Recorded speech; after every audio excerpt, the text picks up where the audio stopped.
Welcome, podcast listeners and viewers, and thank you for joining us on the Lightwave Digest podcast, episode 4. We are here to bring you all the news, reviews, interviews on everything Lightwave and beyond. So without further ado, let's get this show on the road.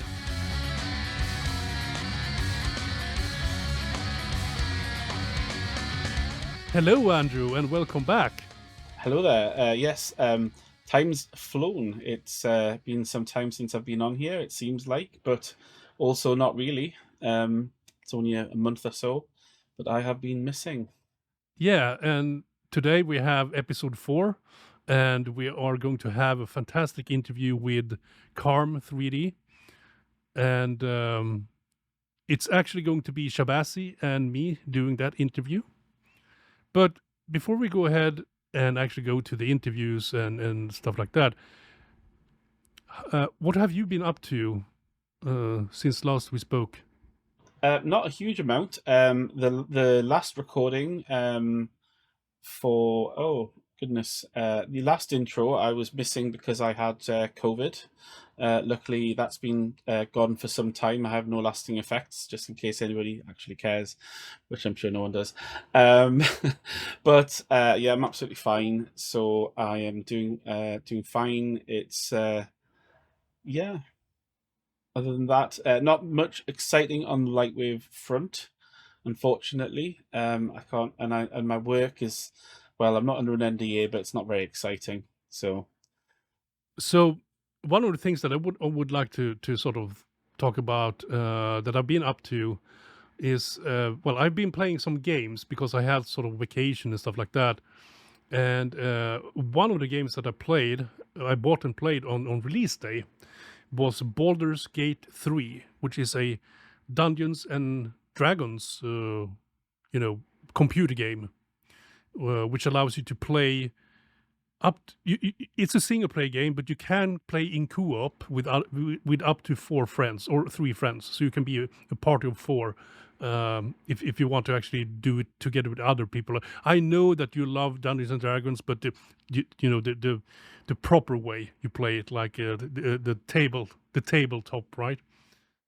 proper nerd style. None of these people just flapping in and out every now and again. I'll do it proper old school style.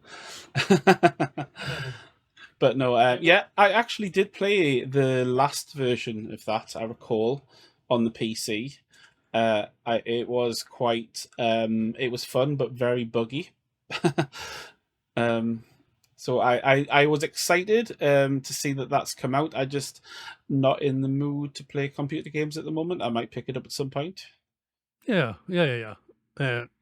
Anyways, it was released on August the 3rd this year, and I've been playing it. And the interesting thing here that I would just want to mention is that it's a beautiful game. It looks really good. It has over 160 hours of in-game cutscenes that actually looks pretty good, for being real-time rendered. But one of the things that people it was kind of like, wait a minute, here we have this really big game, and it doesn't have lots of bugs at release date. Because a lot of AAA games are, and this game is developed by Larian Studios, is their name. They have done Divine Divinity, those games. Yeah, they have been working on this game for quite some time. It's been in early access for quite some time for people that actually wanted to help, test things. But anyways, the funny thing here is that I've sort of followed this a little bit on the sidelines, and I've noticed that there have been certain people. I'm not sure if this is true or not, but according to Twitter, there have been certain people fairly high up in other AAA game studios that sort of said that Baldur's Gate, the level of polish it was released in, is an anomaly. It's not really what people should expect from computer games. And to me, that sounds a little bit weird because, if you remember, before we had internet, you had to deliver a proper game, you know, otherwise people wouldn't buy it because it would, Oh you yeah, know. if you bought it and it was buggy and you couldn't run it, you just had to go back to the shop and say, "I would like my money back, please," and they would lose an absolute ton of money. I mean, so yeah, there was you know, and even a few years ago, when games were still quite chunky, you know, even 10, 15 years ago, and you go, "Oh, you just need to download this 400 gigabyte patch," and everybody's like, "Oh, right, with my 1K internet, that's going to happen anytime soon." So yeah, it's amazing how much it's all changed since back then. But that is really good that they've managed to actually release a not buggy game. It's impressive. Yeah, I mean, they have, yeah, exactly, and there have been some other games that have been, you know, standing out a lot. Yeah, I mean, I remember CD Projekt Red when they released Cyberpunk. That one was even removed from Sony's store because it was too buggy at release date.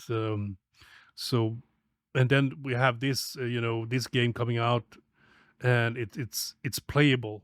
It had, I mean, it still had bugs, but it wasn't like game breaking bugs or things like that. So that's super cool, and I hope other studios will sort of strive to that. Hopefully in the future, it's a good you know, bar to set. Um, I am also aware that Starfield's just come out as well, and everybody's getting quite excited about that. Yes, yes, yes. I've actually looked. I haven't bought it yet, but I've looked at some streamers. You know, pretty much the first 7 or 8 hours is going to be fairly similar for most people, but after that you can do whatever you want. So everyone is doing their own thing because it's a fairly big game. With I the imagine space is a little bit bigger than you know, like Morrowind. Um, yeah, and it looks fun. I want to play it at some point. Because yeah, I mean, I do play like a other big game. It's called Elite Dangerous, which is like the Milky Way, you know, with 400 billion star systems, and yeah, you can do on foot stuff and stuff like that. So it's but it's a simulator. It's not like a story driven game compared to, let's say, a game like Baldur's Gate or Starfield. It's very story based RPGs, and Elite is more like a simulator. Uh, so yeah, I do like my story games. I'm a big fan of RPGs. mm, yeah. So moving on to another topic, there is a guy who, well, he calls himself Chris. He is, I think, his name on the NewTek forums or former, you know, whatever WizRT forums.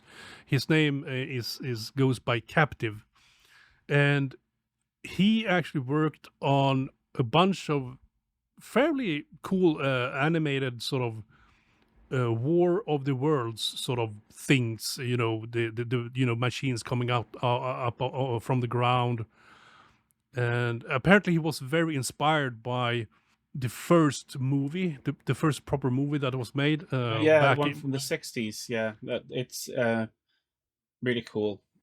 I love that movie. Exactly, and the cool thing with this project was that he made this for what do you say, a live theater performance. So you had like Oh, actors the and stuff. back projection, yeah. So it went on the back of the theater to sort of give a cool backdrop. Obviously, it's going to be quite difficult to create a gigantic walking war machine in a theater. So having some back projected visuals, that sounds a really cool project. Yeah. So we will have the links in the description below on that stuff.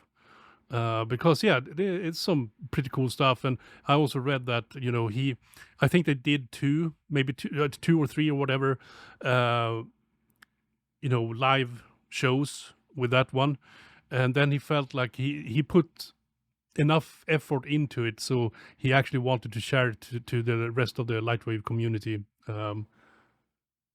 Yeah. Is that at all based on the is it the Jeff Wayne's War of the Worlds? You know, with all the music and everything, or is it just a stage play? Let's see. I think it's a stage play, but it's very much based on the Orson Welles radio play and the 1953 film. Just I know I've got a few friends who love that the you know the music, the Jeff Wayne's War of the Worlds. You all see the adverts for it. It looks really interesting. I'm just not that into listening to classical music of that style, but wasn't sure if it was connected in any way to that. But no, yes, the original War of the Worlds was an audio play, wasn't it? Back in the day. Yes, there were actually. Yeah, that's true. It was actually people listening to the radio, and they actually thought that this was Yes, happening for there's real, the, and the, the started urban legend that Mhm. apparently people overreacted and freaked out, thinking they'd been invaded back in the 1950s or the 60s, I think it was, wasn't it? Yeah, something like that. Which is a funny, funny thing. NewTek is no more. I believe that VizRT have dropped the brand entirely, so everything now is just VizRT, and sadly, NewTek is disappeared into the desert in Texas to be no more. So I wonder what happened to all of the staff that worked out there. I don't know, or maybe they're all just working for VizRT. Yeah, I guess. I mean, yeah, that would make sense. I don't think that VSRT would close down because they close the company down. It's just that now NewTek doesn't exist any longer. It's VSRT, and they own the TriCaster and all that stuff, I guess. Yes. Well, sad day in a way. It was the visionary company that brought us Lightwave, and they are now no more. But hopefully, we're moving forward to a new exciting era. Yeah. What's new in Lightwave land then? What's in the topical in the news? LightWave Digital have released a new showreel, which is focusing on interior renders. Have you seen it? Yes, I have. It's really very good. There's a lot of high quality work in there. Some of the lighting is fantastic. Obviously, it's a good showcase. I think there's a mix of um, native and octane, so at least it's good to see that native's getting a little bit of representation. Obviously, octane is a much better, a much faster rendering engine to get a high quality render of interiors. But I still think it even struggles, doesn't it? As far as I understand it, Octane still struggles with interiors just as much as Lightwave does. It just it can throw so many more samples at it. Um, but yes, it's a really very good reel, quite polished. All right then, moving on to the next item. Apparently, a new anime has been released. Not the movie, but a trailer for it. And Oh, that's cool. apparently, there has been some Lightwave being used on that one. And up until the last of September, there is a chance to actually look at the first 15 minutes of the new anime movie. Oh, that's cool. Yeah, I might watch that. I have seen a number of animations by Japanese companies that still use Lightwave, which is really cool. They haven't jumped the train and all gone to Blender just yet. They do love Lightwave. Um, there's a very strong Lightwave connection with Japan, so hopefully the new team can keep that going, which will be amazing. Along with D Storm. Yeah. I'm trying to think. There was a one I watched not long ago. It was I've forgotten the name of the film, but it was like Batman, uh, obviously in an anime because obviously Japan, goes back to feudal era Japan and discovers that the Joker has somehow built a giant mecha robot out of Japanese castles. All of that sounds like perfectly plausible things that could possibly happen, and it was it was a lot of fun. But a lot of that was done in Lightwave, I believe, and there was another one as well I did see, but I can't remember the name of it now. I was going to say involve dragons, but that's pretty much all of them, isn't it? Yes. So yeah, that sounds really exciting. I will have to have a look at that. And hopefully Andy and his team have been talking to D-Storm and the Japanese animators and getting new versions into their little mix, and new testers for Lightwave. That'd be good. Yeah, and I should mention also that the 3 studios are Sunrise for Sandline is Sunrise, Kamikaze Duga, and Anima. And apparently Kamikaze Duga and Anima have used, I think one of them used 2019 and one of them used 2015 for the previous. Yeah, I think while they did create a lot of stuff for toon shading in the 2018 release, they obviously the animators were really used to the tools that came with the 2015 renderer. So it's really good to see that they've actually started to move forward and embrace it. So that's a really good sign. So it's not all just using old copies of 2015. That they've managed to get the renderer doing what they want. So yeah, that's really cool. Yeah, let's move on to the interview with Carmen 3D. And again, it's going to be me and Shabazi taking that away. So please stay tuned. Yes, excellent. You guys enjoy yourself. I hope you have a good interview, and I'll catch you all later, hopefully in the next one. Cheers. Cheers.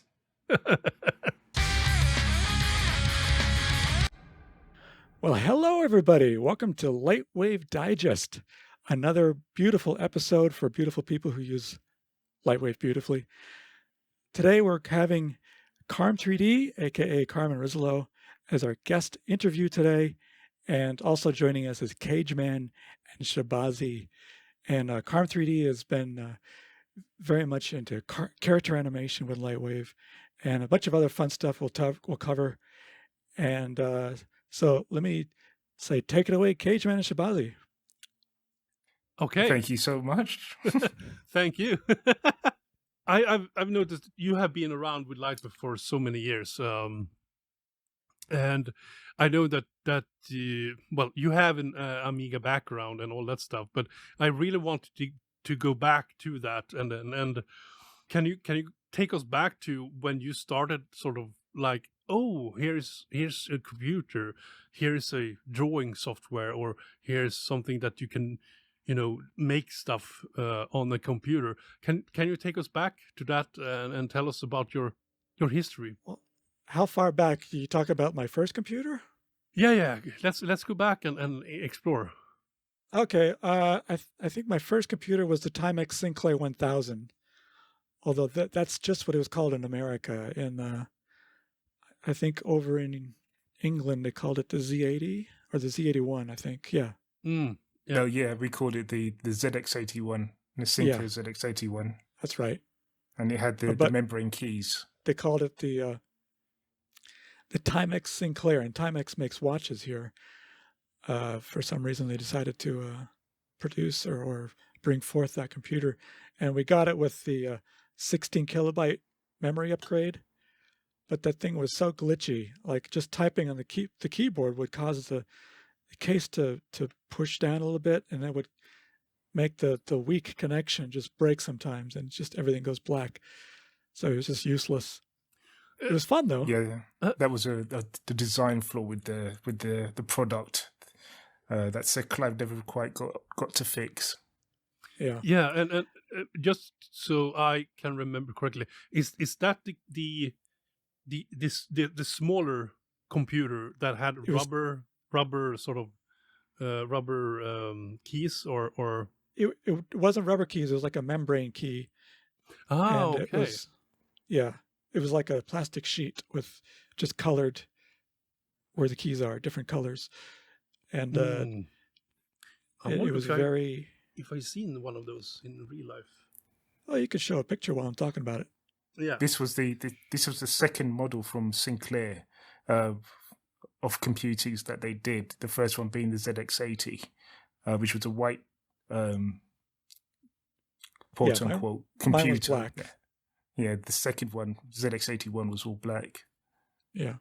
It was a cute little machine, but it was kind of useless without the memory, and then with the memory it was useless because how glitchy it was. Did you have the RAM expansion pack for your one? Not anymore. I don't have it anymore. No, but did you at the time? Yeah, I had it. Yeah. That's probably where you went wrong. Well, I've heard that people have like use duct tape or some other things to like hold it firmly in place, and then once you do that, it's fine. But it didn't occur to me that was the issue back then. What did you use your ZX81, your Timex for? Oh, just tinkering around, learning basic and stuff like that, learning primitive graphics. And did you move on to another machine after that? Yeah, after that, we got the Atari 800. Ah. And then after that, I got the Atari 800 XL. What was the difference between them? The case is a little prettier and a little more sleek and modern looking. I think it only had the one cartridge port, while the 800 had two. Although I never actually used the second port. Ah, interesting. The XL, I think, came stock with 64 kilobytes. And was that one for tinkering as well? Yeah, more tinkering. I programmed some like simple games in BASIC, and of course I played a lot of games on. I had cartridges and games on tape and stuff like that. Oh yeah, the cartridge. I never actually played a game that actually came on a cartridge. I remember I had the Commodore 64 had a cartridge, but that was I never think I have ever used it. I think on the Commodore 64, not a lot of games were on cartridge. Most of them were like on tape or something else, or on floppy disk. But they had a few cartridge games, but it was a lot more of that was on the 800. Yeah, and of course we had an Atari 2600 before all of that, but that doesn't count as a computer. That was for a games console, right? Yeah, games console. Yeah. Did you have any loyalties to any particular computing manufacturer? Well, I love the Amiga. I think that was the most fun I've had on a computer, learning AREX and having one program communicate with another program. Yeah. I had like scripts I made when the rendering file was done, it would fire up Art Department Pro or something and process it or do various things, Yeah. So it was a very powerful setup. Yeah, I think that the Amiga was really where, well, I'm speaking for myself, but I think that the Amiga really started to give us a sort of an idea of what computers really could do before it became mainstream, in a sense, if that makes sense. Sure. Okay, so you went from the Atari up to, was it the Amiga or the C64 between, or? I never had a C64. I think I went from the Atari to the Amiga. Yeah. Okay. And we got the A500. When did you get into the Amiga? Do you remember the year that you bought it? I don't remember exactly what year. Was it in the 80s or the 90s? It was certainly before the 90s. So it might have been like 87. It wasn't long after they were introduced. But it wasn't immediately. And it was an A500 you got? Yeah. Yeah, that's cool. Did you ever expand it? Yeah, we got the 1 meg. We upgraded it to 1 meg. And then later on, I got the A3000. What? Oh, wow. Yeah, that was a sweet little machine. Yeah, that's the most beautiful machine of all of them. Very sexy design. It was a desktop version, right? Yeah, I made a 3D model of it too. Yeah. I mean, yeah, that's.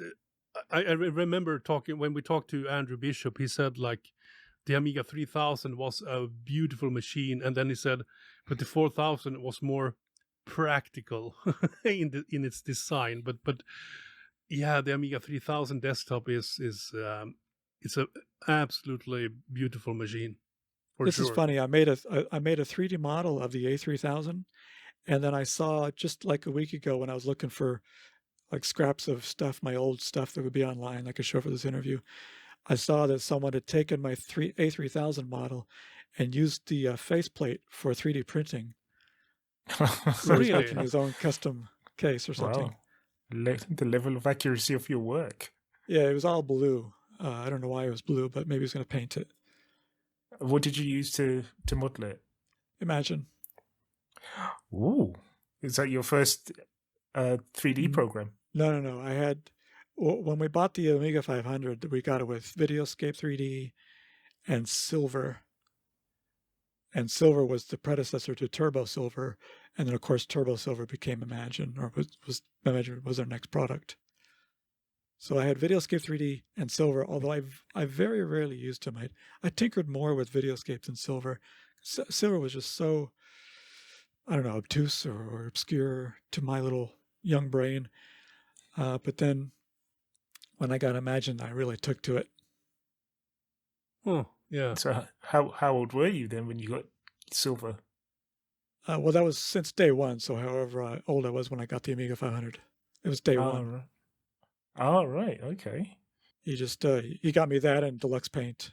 You never felt the need to give up 3D in that time. That's where you got the bug for 3D. No, it was a lot more gentle. I tinkered with it. I didn't dive headfirst in it. I also got Deluxe Paint with it, and I really went into Deluxe Paint, and then I got very comfortable and adept at Deluxe Paint, and then we got upgraded to Deluxe Paint 3, and I went crazy with all the animation features there, and I got Deluxe Video, and I made all sorts of fun multimedia things with sound effects and stuff. I had my science class every week. They had science stuff. They called it science stuff, where everybody gets up and does a science report, like a little presentation. And I eventually I got a videotape recording, and I just recorded a deluxe video presentation for my science project. And it was fun because it had animation and stuff like that. It was all primitive still, but probably lots of years ahead of your classmates.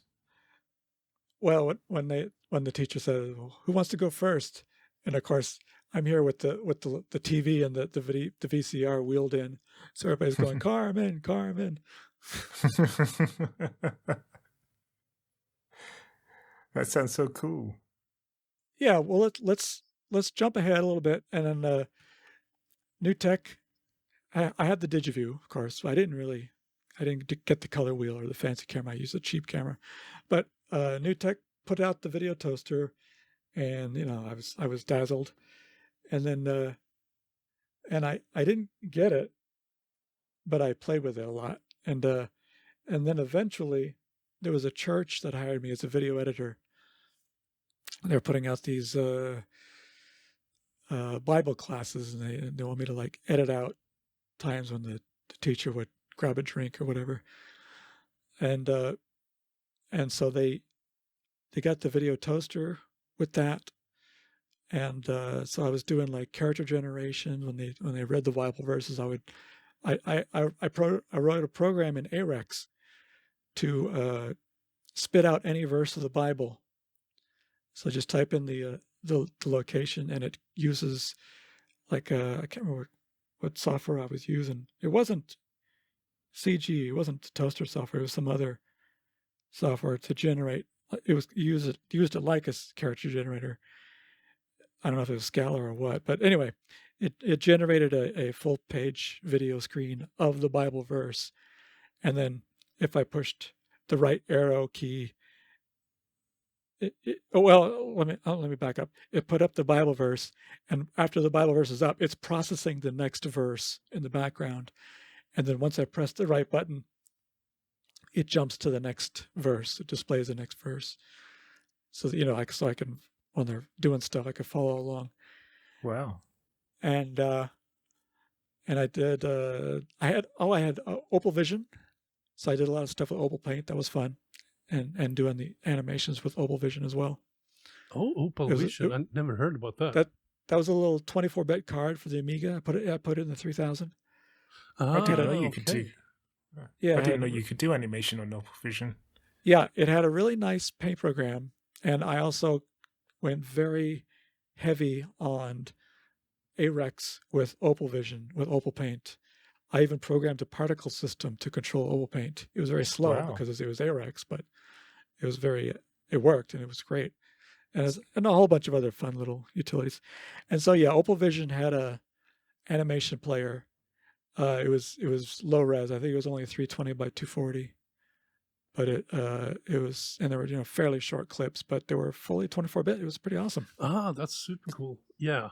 So you basically started your animation side of things in 2D. Yes, very much so. Yeah, and I was doing a lot of 2D even before I got into computers. I was doing like little flipbook animations. You know those Post-it notes. I don't know if you have those there. Yeah, we got them. Yeah, I put tape around the ends where there's the adhesive is holding them together.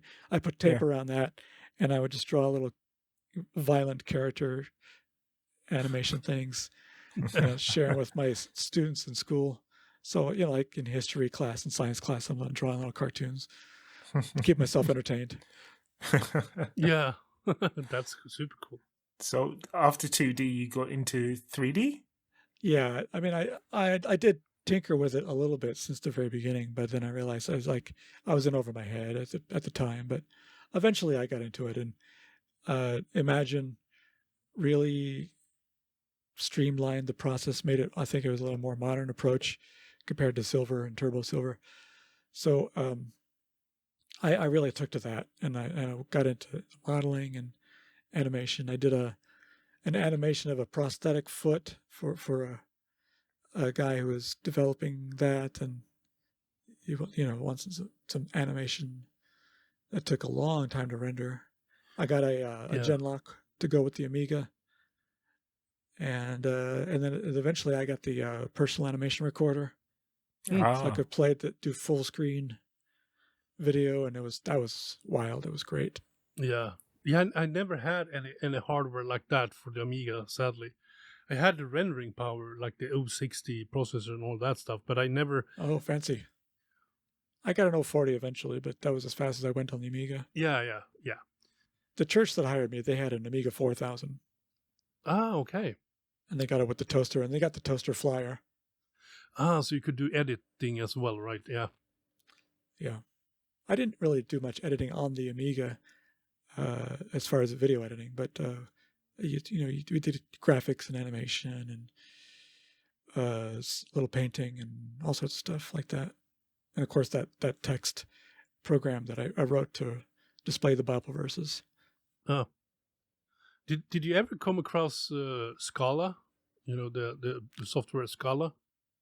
I think I played with it. I don't remember if they had it or not there on the 4000, the church machine. I don't remember. Was the toaster your segue into Lightwave?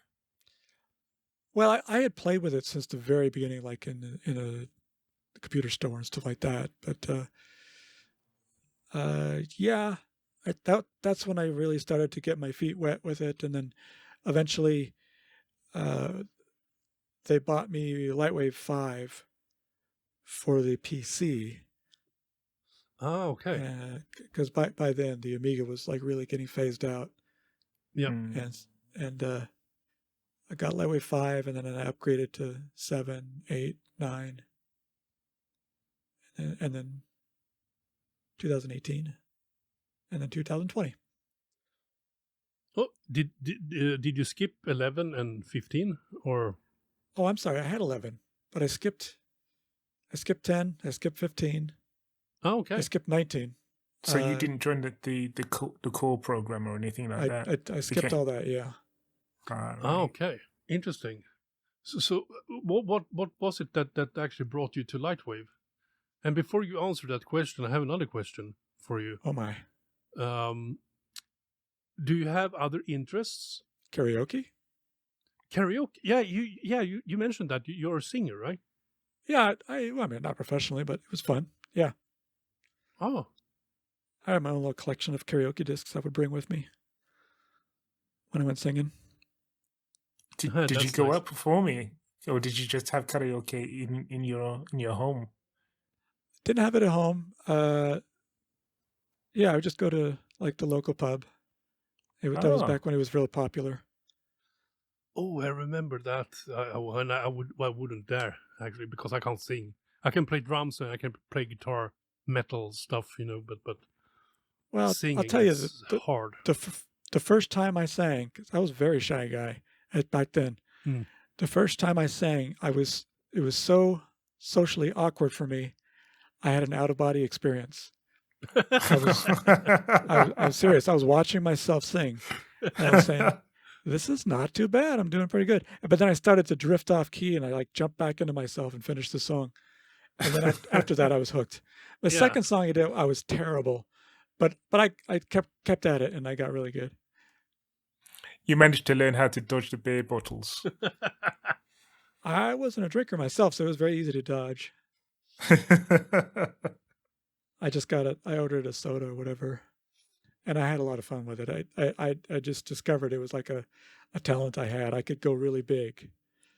Oh, And super cool. like David Lee Roth's "I Wish They All Could Be California Girls." No, I'm sorry, not that one. David Lee Roth's shoot, what's that song? "I Ain't Got Nobody." That one. All right. And you know how he does the like almost like an Al Jolson thing at the end. Yeah, I did that, and I go big, go big or go home. Okay. Oh, I see. So that's a bit of the old MGM type of thing. Yeah. I see. And that's real fun. Yeah, you get on your knees, and it's almost like you're going, "Mammy," it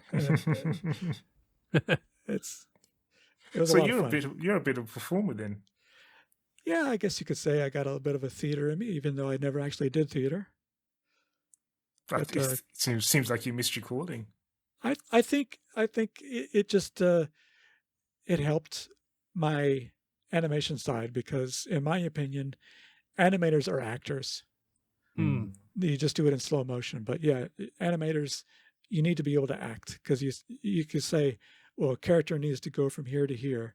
Well, how do you go from here to here? Do you just walk there nonchalantly, or are you sneaking there, or are you swinging from a vine, or whatever? Yeah. It depends on what the context is. So you go all Stanislavski on it, and you say, why is he swinging there, and then what situation is it that he needs to get there, and all that stuff. I don't know if you have seen Jurassic Park behind the scenes. Have you seen? I was that actually one? just going to bring that up while you were saying that. Yeah. It's like when they had all the animators running like dinosaurs. Yeah, exactly, and they were sort of like stumbling around and jumping around on their 2 feet, and yeah. I hope you're going to put that in the B-roll. But yeah, I totally understand that stuff. Did you get classically trained to do animation, or was it just something that you trained yourself to do? Yeah, just self-trained.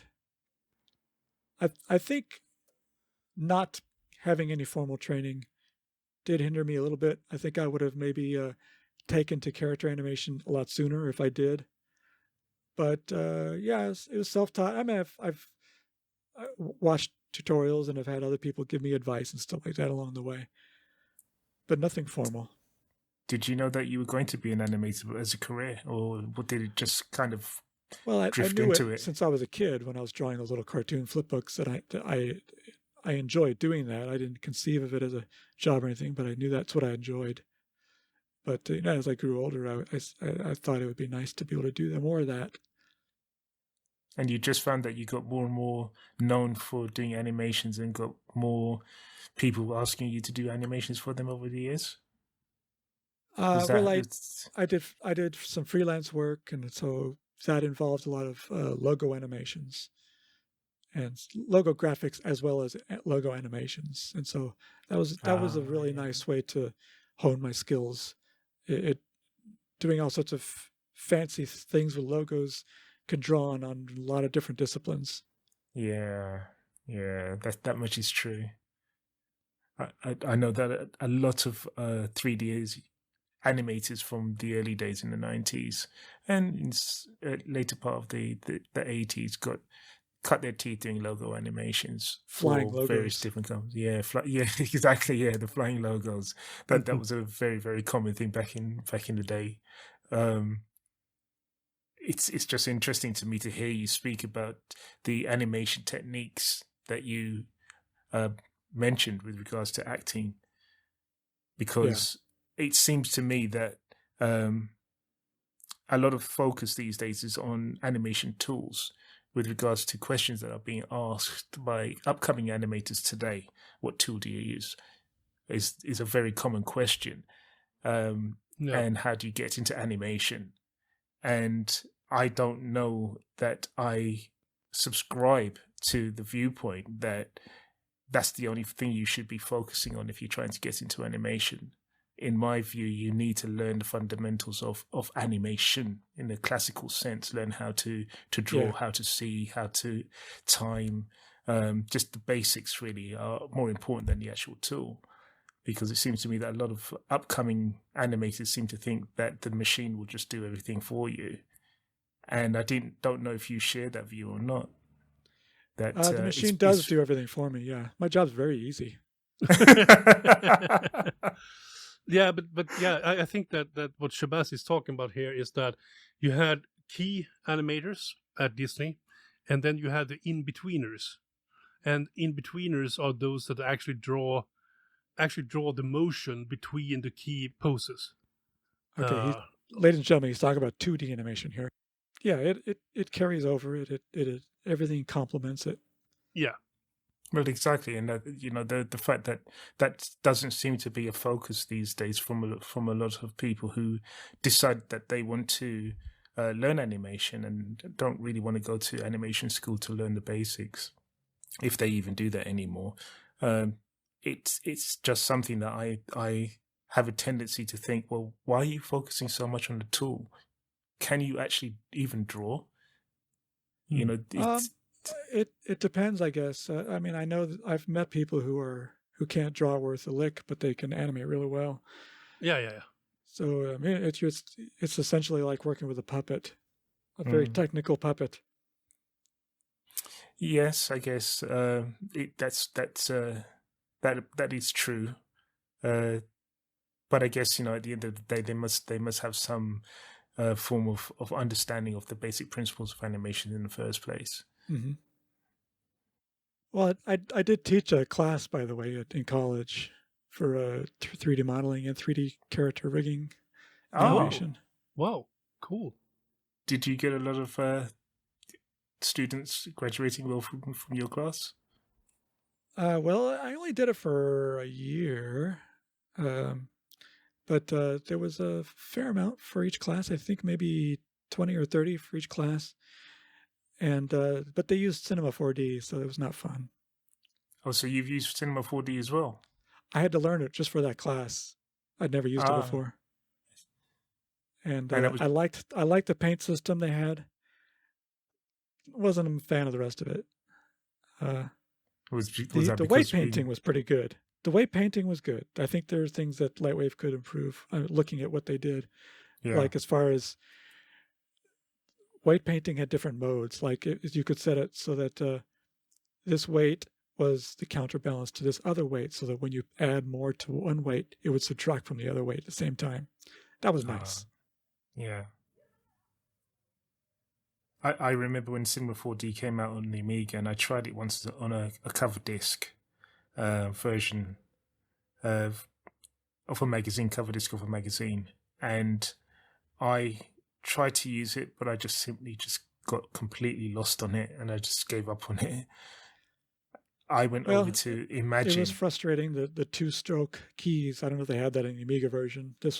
I'm talking about the one I used about 10 years ago or 8 years ago. Oh, okay. But it had like two-stroke keys. You hit one key, and then you're in a zone of different commands, and you hit the second key, and that gives you the command you want. And that's because modeler and layout was all bundled into one system, so they had so many commands to deal with. So that's why they had like two-stroke keystrokes. Right. That's why I am a separatist. I always want modeler and Lightwave to be separate. Okay. I understand that you have been using Lightwave for ages and ages. But what other tools have you added to your workflow? Compositing tools or other 3D tools? Sure. Well, I was first introduced to compositing when Lightwave had that upgrade offer. It came with DFX Plus or whatever it was. I think it was version 7 or 8. Oh, Digital I think it was 8. Fusion. Was it with Digital Fusion, right? Yeah, they called it DFX Plus. It was like, I think it was like a cut down version of it. Oh yeah, yep.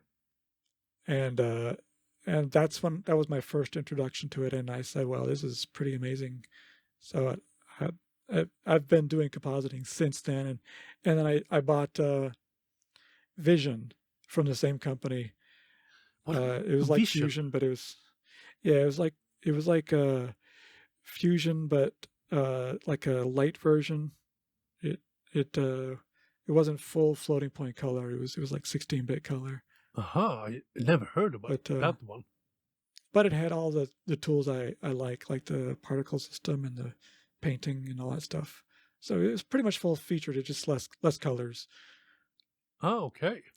Wow. And I got ZBrush, and ZBrush was amazing once I figured it out. Do you still use it? Oh, I still use it. It's great. Are there any plugins that you can't do without with Lightwave now? Or I really liked Mesh Paint, and I keep Lightwave 9 installed so I can keep using it. It's 32-bit only. I don't even think you can buy it anymore because it seems like their site doesn't have a store on it anymore. Yeah, it was Evasion, right? Evasion 3D. Yeah. Yeah. But I really like. I use it every time I make hair. Ah, okay, yeah. Mesh Paint. They had a bunch of really, really cool tools like microwave, and that actually allowed you to bake normal maps and stuff like that. Yeah, before Lightwave actually had normal maps, even. Yeah, Mesh Paint was the only one I used. I mean, the only one I bought from them specifically. But yeah, I think I bought their DOF tool. The post DOF effect that you could. It was like a post process image plugin, right? But it was super fast, and it looked really, really good. You could render with like very low AA and stuff like that. Oh, I apologize. I also bought Shadow Designer too from them, I believe. Ah, Shadow Designer. I haven't used it in a long time. What the heck did that one do? It was a way of getting soft shadows that. Oh yeah, because back then you didn't have soft shadows. Yeah, we didn't have area lights back then and stuff like that. Yeah, okay. So it just was like a, faking that soft edge look on the. Okay, fair enough. Yeah. So is there a plugin today that you just simply cannot do without? Oh yeah, all the third power stuff. Well, most of them. I bought a whole bunch of them. Cage Deformer I use religiously. And the Lightwave brush I also use religiously. I mean, in my opinion, that was like getting an upgrade to Lightwave Modeler. Yeah. Oh yeah. Yeah. And didn't they also make? Didn't they make like something that you could paint weights with as well, or something like that? Weight paints, I also use that religiously. Yeah. Is that in layout or modeler? That's a layout thing. Yeah. It's a layout thing. Okay. Yeah. But what's the performance of that? Sorry, on your computer, how well does that perform? It's great. Is it you buttery smooth? Well, you can set up your weights and then move a bone up, and then just as you paint it, you see how it affects the rotation and all that stuff, the joint deformation. Oh yeah. Is it like really smooth? And every time you do a stroke, it updates the geometry. Nice. Whenever I do character rigging, Nodemeister. By DB&W. Ah, DB&W. Okay. Yeah, global nodes. And what I do is I set up nodes for like, say, like a character smiling, and then like you drag a slider for the smile expression or whatever, and then so that node triggers two things at one time. And so you can use NodeMeister just to have everything bundled into that global setup for that system. And then you take the outputs and you put one output into the morph and you put another output into the displacement map that gets blended in as it smiles. Mm. So that's very handy to not have to double up your node systems for using multiple things. You can if you want something that triggers both a morph and a displacement map, NodeMeister is your pal. It's your buddy. Yeah. Is it easy to use? Yeah, I guess so. I mean, it's there's a slight curve to learn how to use it, but once you get the knack of the way it's meant to be used, then it's easy. So when you learn to do all this stuff in Lightwave, how did you learn to use Lightwave? Was it just through tinkering, or did you actually buy any training materials on I've watched training materials. I've purchased training videos way back in the beginning, and I've had people give me advice and all sorts of stuff. I've been at it for a long time, so I just gathered information from all sorts of different places. Would you say that your preferred method of learning was through just tinkering, hands-on, or would you say that you preferred to learn through watching videos, or would you say that you preferred to learn through studying books on the subject? I think the videos helped me the most as far as like the speed of me learning things. I think that they propelled me the fastest. I can't remember the name. Remember that guy Peebler? Was that the right name? Brad, the guy Peebler? That went to Lexal. Yeah. He put it. I watched a video he was in. I think he did a training video on Lightwave way back in the day. Yeah. Mm. I bought it from somewhere. I don't know if it was Safe Harbor or what, but because I know for me, I got my education really to do with Lightwave mostly in the beginning, at least anyway, from Dan Ablan and his training materials. And that really gave me a very strong grounding in Lightwave usage. So I know different people come from different approaches to learning Lightwave. Some people are very hands-on and just play with it and see how it works. And I just was curious to see what approach you preferred. The video experience works better for you, and that would probably explain why you do your own tutorial videos now. Yeah, I imagined it would help people like that. That was awkwardly put, but yeah. Yeah, how long have you been making your videos for? I'd have to look on my YouTube channel to see which one the first one is, because I still have my old videos on YouTube. It looks like mine go way back to like 13 years ago. Oh, wow. I'm looking on YouTube now. Cool, you're a veteran. 13 years ago, 14 years ago. Oh, yeah. So, yeah. You're a real veteran. Yeah, I guess. And what is too? Would you say that there's a particular subject in animation that you prefer to do training material on? Yeah. Well, these days it's pretty much all character animation. Ah, okay. So that's where you specialize more often than not. Yeah. And do you find that there's a lot of people who have an interest in that? Let me back up. It's character animation and Storm. I also got Storm, and so I've done a bunch of well, not a bunch, but I've done a handful of Storm tutorial videos as well. But it's in relation to using Storm for character animation. What is Storm? Storm is a granular particle system, and you can use it to make liquids and grains and soft bodies and smoke and fire and some other stuff if I'm not remembering any. But yeah, it's really, when I saw that demo of Storm, I'll give you a URL to put in the B-roll. Yep. When I saw that video and I saw the little white rubber people falling down and flopping around. I said, this is amazing. I got to get this. Wow. And so I went through the severe learning curve and figured it out. And I've made some tutorials, and I still want to make some other tutorials that I think would really help people out. Wow, And, I never heard about this. I never heard about this software. It was amazing. Yeah, it's really cool. It's very steep learning curve, as I said.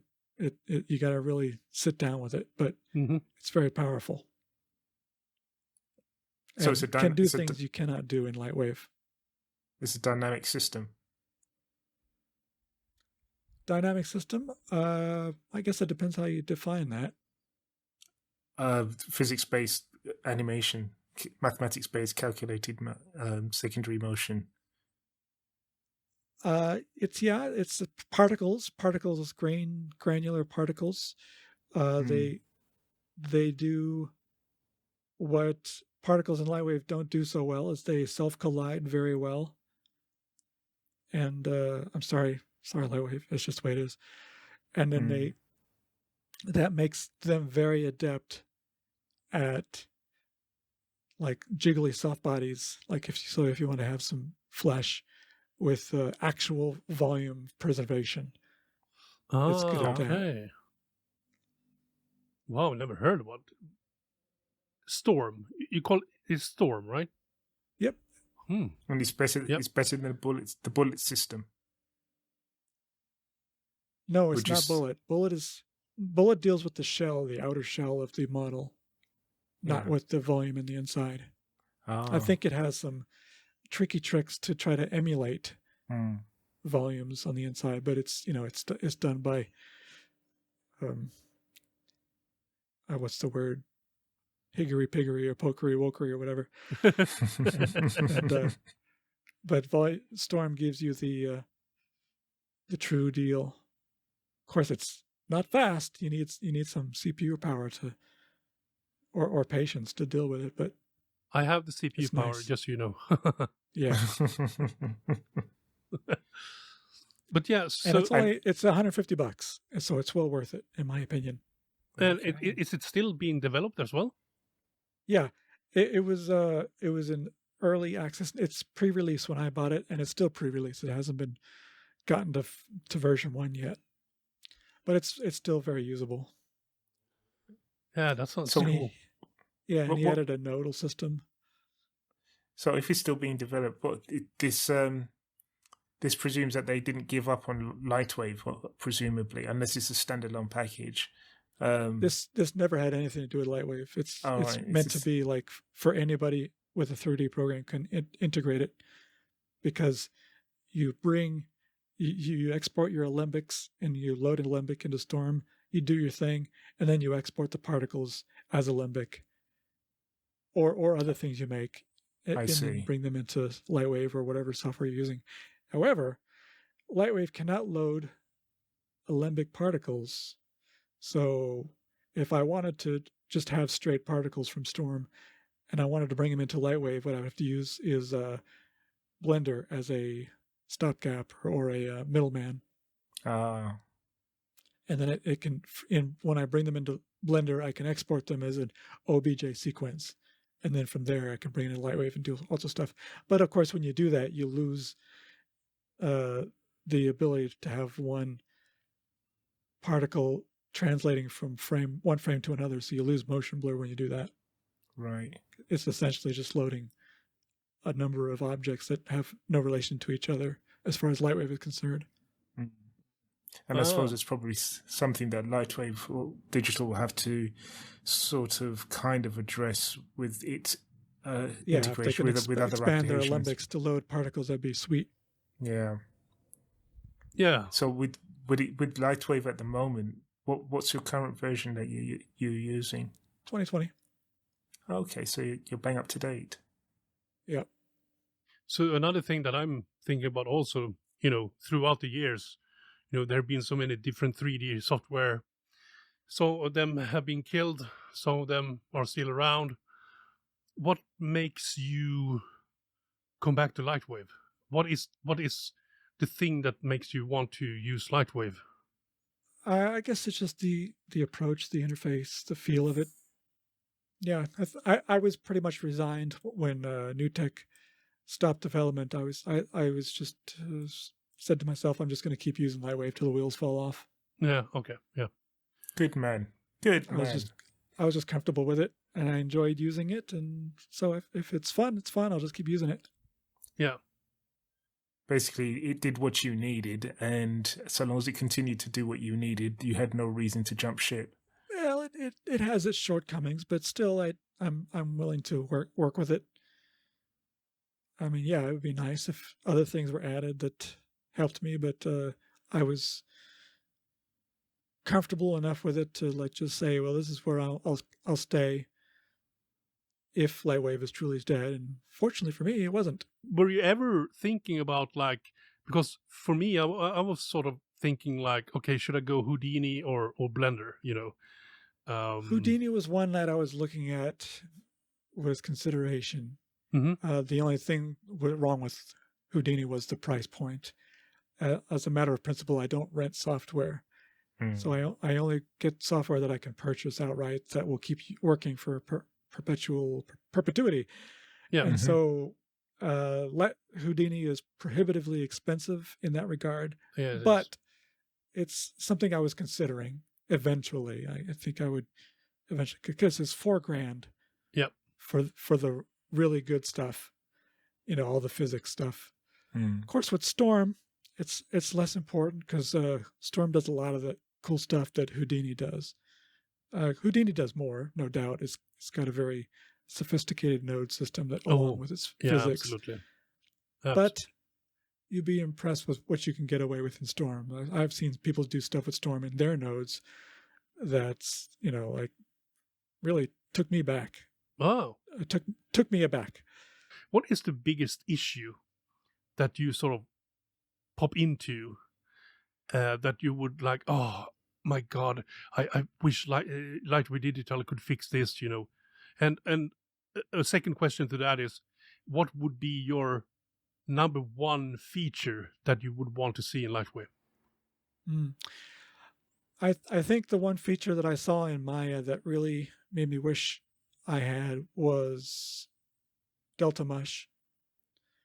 That's where you can rig like a shoulder or an arm going into a shoulder, and then you hit a Delta Mush and it automatically like smooths it, blends it.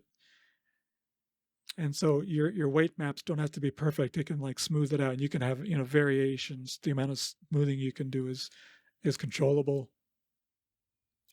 That would be really nice, not to have to be very precise and meticulous about your weights, and your shoulders are the worst. I mean, they're the most difficult thing to rig. Yeah. So that's one thing. Another thing would be a better. I hear that there's a better way of dealing with gimbal lock. That I don't know the ins and outs of it because I've only just heard about it in passing. But like if you're rotating an arm more than 90 degrees, you run into all sorts of weird problems that I can compensate for in my rigs because I'm used to it. But I hear that there are ways that handle it a lot better, and so that would be interesting to see get into Lightwave. I'm afraid I can't be more specific about that because I'm not sure exactly what it's doing. It might be like a vector rotation. If you check out the tutorial I just did about IK/FK switching, you'll see that there's still an issue that I used a workaround to get around. Okay. The one that says getting a leg up, it deals specifically with that, and so you'll see. But basically, I have to keep. I guess it's related to IK/FK switching, not strictly IK. But there's a thing where I use a null to track the base bone that the IK comes from. So as long as that null is roughly in the same place as your goal, then you won't have any problems. But if it's like getting anywhere close to 45 degrees or more, then you run into some weird issues. Ah, okay. But the video goes into that. I have to check that out. Yeah. Yeah, if you could leave us a Cool. link to that tutorial, that'd be great. Sure. Yeah. It's on my Rumble channel, and it's also on BitChute. You've been involved in a very spectacular project, I would say, when it comes to LightWave Digital, since its formation. And I don't know exactly how you started that, but Well, I can go into it as far as what triggered it and all that. yeah, sure. Go ahead. Okay, so when I saw Big Buck Bunny made for Blender, Oh yeah. and it was an open animation project. They had like people all over the world working on it. Mm. I was so impressed with that. Yep. And it was beautiful, and it was funny. The characters were fun, and it was really funny at parts. That was what introduced me to Blender. I wasn't even aware of Blender until I saw that. Okay. So my thoughts is that Lightwave needs something like that, something to bring it to people's attention, because everybody can see the technical tools that Lightwave or any other 3D software can do, and they say, okay, yeah, that's pretty cool. Everybody can do that. This is how they approach the issue, and they got their little gizmos that can handle the problem. And so that's nice, but to really communicate to people on an emotional level, you need story and characters, and you need to get them to laugh and stuff like that. I mean, you can go for a sad story, I suppose, but in my opinion, that you get people in a happy mood, they're on your side, and it's a very positive vibration as opposed to something sad or depressing or any other different negative emotions or anger, I suppose. If you want sad and depressing, watch the news. Yeah. Oh yeah. So I said, wow, I would really love it if we could make a Big Buck Bunny type of deal for a Lightwave. And so I brought that question up when they had the big question and answer. I don't know if that was on April 4th or something like that, in the Discord. Yeah. Yep. Yeah. I brought that question up. And so a couple of other artists got together and said, okay, let's put a little channel in here called LightWave Digital Films, and we'll do some brainstorming. And we did, and it became clear to me that we just didn't have the budget. And when I say budget, I mean time equals money. Yep. To make something like Big Buck Bunny yet. And so I said, well, let's do something smaller, just to get our feet wet. To get our feet wet, but also to prove ourselves to Lightwave Digital, because they don't know me from Adam. As far as I know, I don't think they know me, what I'm capable of, and all that. They do now. So it's they're learning. When I finish this, then maybe Lightwave Digital will come to us to say, this is great. We want something even bigger and betterer. And so here's some money, or whatever kind of situation they want to work out. Yeah. But if not, we got one really fun animation. I think what we're working on is maybe not as funny as Big Buck Bunny, but it's the concept of a singing cow, and singing and tap dancing cow is fairly unique, and it might grab some people's attention. Mm-hmm. And of course, the character animation on the face is pretty much almost all done, and it's already very impressive. And going back to what we discussed about hand-drawn character animation translating to 3D animation, I actually did it backwards. You're supposed to animate the body first, according to a book I read a long time ago on Disney Animation, I think it was, or it was a Warner Brothers, I can't remember. But you get the body doing the talking. If the body looks like it's saying what you're saying, then the facial animation is just icing on the cake. Okay, yeah. Yeah, that But makes sense, yeah. yeah, but unfortunately, I just started with the heads, but it's done, so whatever. You can always tweak it, once Yeah, once you it's get nothing the set in body in stone there. yet. So yeah.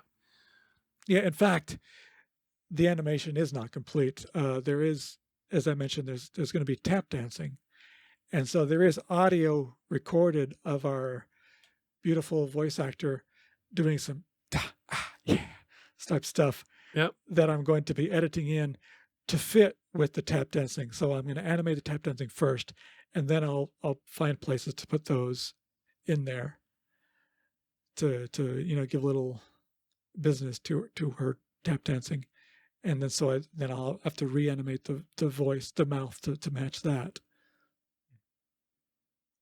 Yeah. So so I hired a music guy. I didn't have let me back up. I went on YouTube and I looked up. I just typed in public domain songs. So I just started listening to them, and I was just waiting for something to jump out at me, and the one that jumped out at me was "Ain't We Got Fun," which became public domain 2 years ago. It's as of 2 years ago, or 2021, it's 100 years old. Wow. Okay. Yeah, it was been used many times since then, but it was not public domain, so they probably paid whoever to use it. But now we can use it for free. So cool. I hired a music guy on Fiverr. First time I used Fiverr. Okay. And he's Fernando. He was great working with him, and he did like an arrangement. I wanted to get it as short as possible without being too short, so it's right around a minute exactly, and then the animation will be longer than that because there's going to be like a little bit before and a little bit after. Okay. But and then I hired a voice actor who I've worked with several times, and she's really great. And I asked her, "Hey, can you sing?" And she says, "Yeah, just happens to be that I studied musical theater." I said, "You're hired." So she did the voice, and then she actually sang it two ways. She sang it with a normal voice, and she sang it with a very cartoon, high-pitched voice. And Deuce liked the more normal voice, so we went with that. So you have actually paid some money for this project? Yeah, I did this out of pocket. I paid a little over $100 for everything, as far as the music and the voice. Wow. And there's no other one that sort of helped you out on that, or do you need help Fiscally, on that? By the no, way? that was just. Well, it's all done now. Yeah. As far as audio goes, we're going to get some audio recordings of like nature, crickets, and stuff like that. But I can do that for free. I got a little mic and recorder. I can just go outside and record that myself. Yeah. Yeah. Wow. That's very impressive. This whole project that you've been working on, how long's it been going on for now? Off and on since that time I brought it up, I guess. I mean, we got together on LightWave Digital and then LightWave D Films, and then we brainstormed and tossed ideas around. So I guess a couple weeks after that is when it started. I actually took the initiative there. I said, because they wanted to do another animation. But I said, we don't have money to pay for anybody. We're starting, like a shoestring budget. I can do this myself. I can do the whole thing myself if I have to. And we'll just make it, just the cow alone.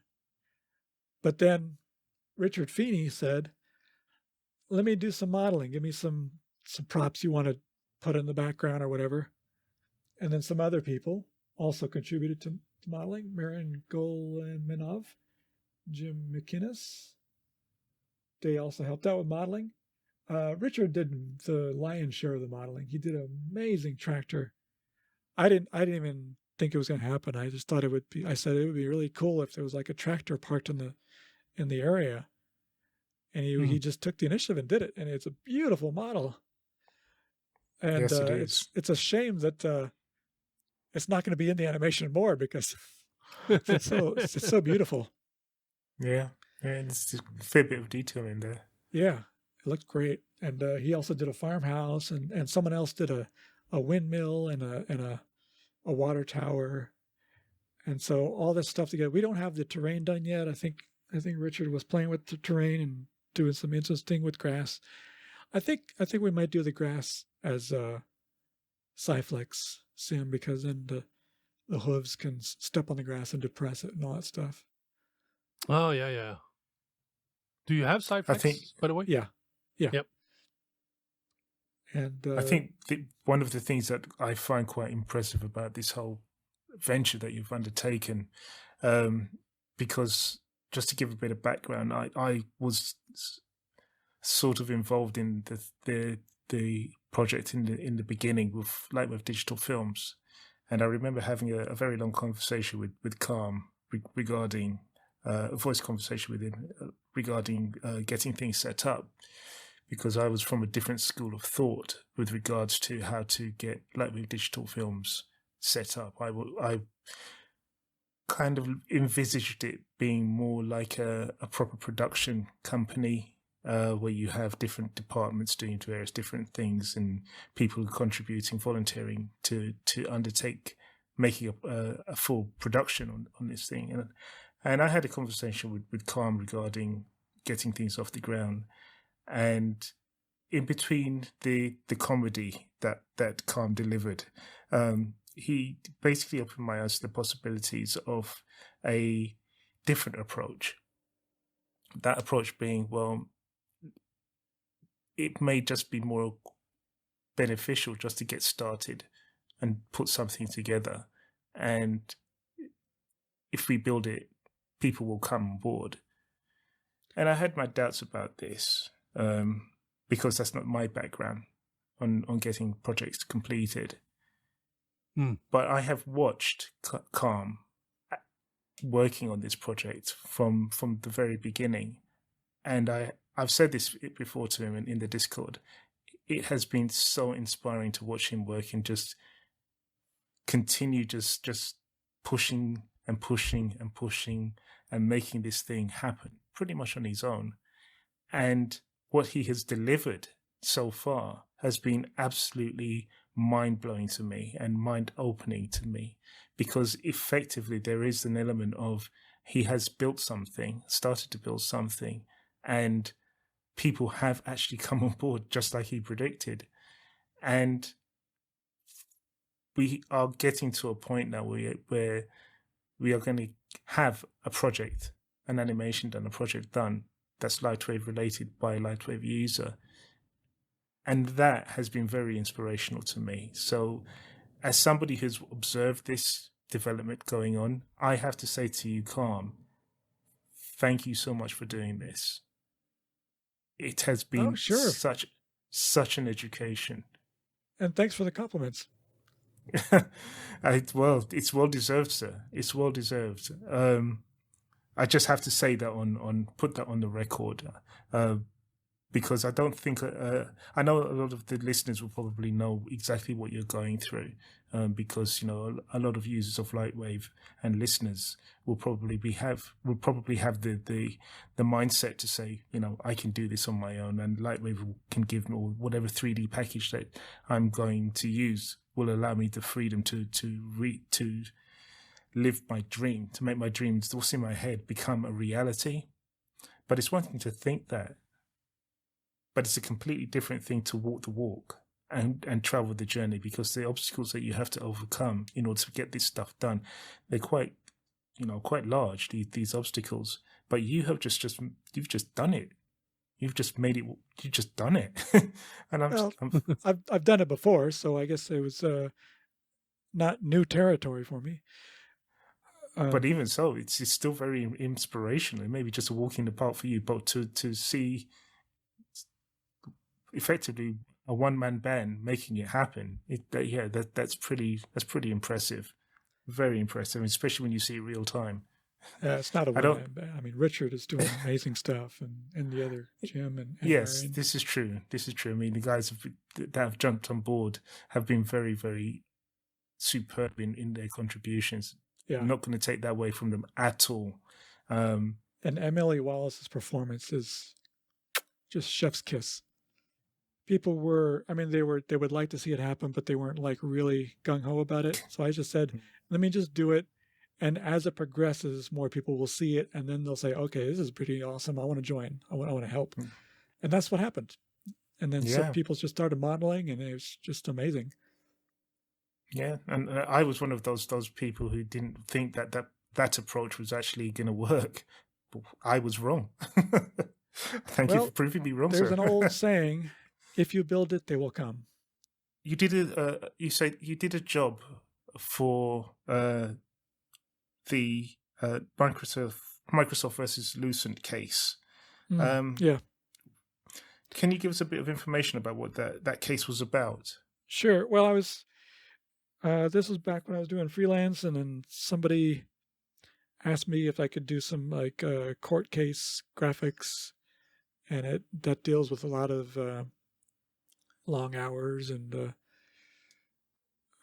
sleep deprivation, and even the guy who hired me has diabetes from the sleep deprivation. Wow! Remember that, kids? Get your sleep. Yeah. And so they hired me, and I did the one thing for them, and it was like a kind of like I didn't know at the time, but it was like a test project. But I had a time where I was working like 18 hours straight, cranking out an animation, and I pulled it off. So they hired me back for more things, and so yeah, the one big project was Microsoft v. Lucent, and at the time, it may have surpassed it by now, I don't know. But at the time, it was the largest patent case in U.S. history. And it was about, I think it was the MP3 or, what was it, video? It was some kind of MPEG, maybe? compression algorithm. Oh, Yeah, okay. it might have been MPEG, I'm not sure. But they won. We were on the side of Lucent, and Lucent won that case. So Microsoft. Lucent was the claimant. They're making a claim against Microsoft.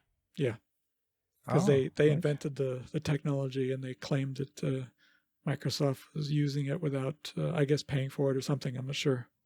Did you use Lightwave on that project? Yeah. Yep.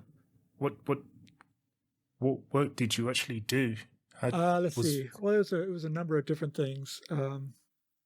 Like the client asked us to show a series of images being shown in rapid succession to show the illusion of motion. And so I made a very simple animation that I did a bullet sim of a ball dropped on a table, and the ball drops off the table and bounces on the ground. And so then I took all of that, and it shows it like almost like a film strip, except they weren't all connected. They were like different, like separate images of each frame of the animation. And then one at a time, the frames would move into place into like in a section in the middle, but it did it real fast. And so you're starting to see them move. And then it was kind of like, I don't know if you saw the movie Who Framed Roger Rabbit, when he was flipping through the patty cake photographs. Oh, yes. He did it so fast, they were starting to move. It was kind of like that, except I added motion blur. And so the little fun story about this, we were working on this back with all the other lawyers were there, and the big client came through. This is the only time I ever met him. But the guy in charge of this whole lawsuit, paying for everything, and he was talking with the lawyers, and then he came over to our side on the other side of the room where the graphics was getting done, and he says, what's this for? This is for the scene. What's this scene over here? And so he says, okay, play it. And I played it. And he goes, yeah, that's exactly what I want. That's great. I said, all right, keep it up. And then he goes off, and then one of the lawyers pulled me aside. He says, "You have no idea what an honor you were just given. This guy does not like anything we do. He's a pain in the ass." Wow. Again, calm impresses. He just can't help himself. Well, to be fair, I'm not doing lawyering stuff. I'm just doing animation, so it's a lot easier. But it certainly, I guess the language of visuals is when wielded well can give a powerful message. Hmm. And did you find Lightwave to be quite good in completing that task easily, or did it give you a bit of a headache? No, it was pretty straightforward. It was very tight schedules, and even there was even a time when I had worked for like 12 or so hours straight to get an animation done, and I was just about, okay, going to bed. And they said, "Hang on, the clients just came back. They need this all changed." I'm like, "Oh no," because I had to be done tomorrow. Oh, yeah. Oh, God. So a lot of that goes on when you're working on these court cases. Hmm. So you just have to be able to roll with it, and but they pay well, so that's where it comes. It made it worth it. You suck it up. Yeah, but I mean, there were times I really had to put my foot down. I said, "Look, I need some sleep." And Yeah. so, And I take it you weren't really working from a fixed brief. It was just very fluid. I was like a contractor, yeah. Yeah. I absolutely hate doing that kind of work, especially when the client doesn't really know what they want. But I was going to say back then, but I guess now too. I mean, they needed somebody who could do anything they needed, no matter what it is, and so whatever they asked, I could do it. Was it just you? That's a talent. Well, initially it was just me. That's when it's getting a generalist who can do anything your software can do is not that common. People tend to focus on modeling, or they tend to focus on like particle stuff or whatever. But yeah, I was able to deliver anything they wanted, and so that made me very valuable. And this was all within Lightwave. And I was doing I think it was all done Lightwave. There was some audio processing that I had a little animation of I think this might be on my YouTube channel, an animation that was done for that same case, where a trumpet played da-da-da-da-da-da-da, like the William Tell Orchestra, played into a microphone, and then we watched the glow of the audio information traveling down the cable of the mic, and it plugs into a computer, and then that goes into a chip, and then it shows it getting compressed, and then it comes back out, and then that we watch the little signal travel from the chip into the audio outputs, and then it plays on a speaker. Cool. And I take it Microsoft didn't. If I find that, I'll give you the link if it's online. I take it that Microsoft didn't have any animation or any graphic for of that caliber. They didn't have. They had animation, but it was really sad compared to what we were doing.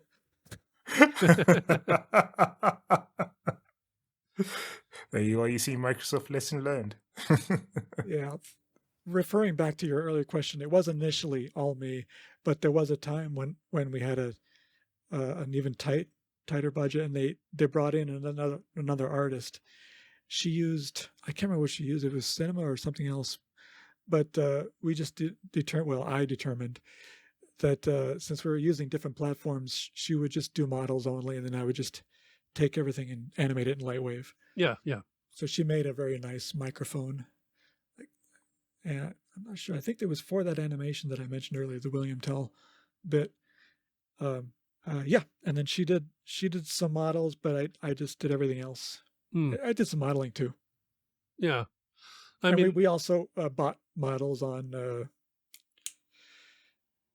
Turbo Squid and stuff like that. Yeah. Okay, yeah.